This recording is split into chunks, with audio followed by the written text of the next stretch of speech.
Hello everyone, today we are going to learn basic Ibis Paint X tutorial how to lasso fill.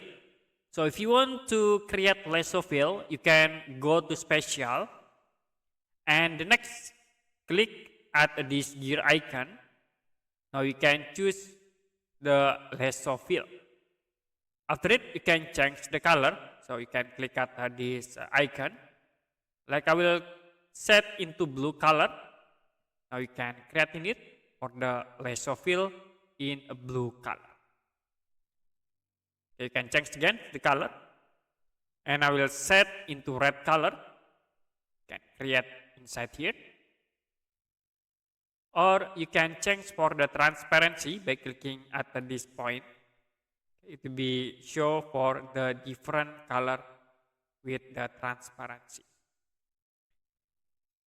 Okay, that's it for basic Ibis Paint X tutorial, how to lasso fill. If you have any question about tutorial, you can comment below this video.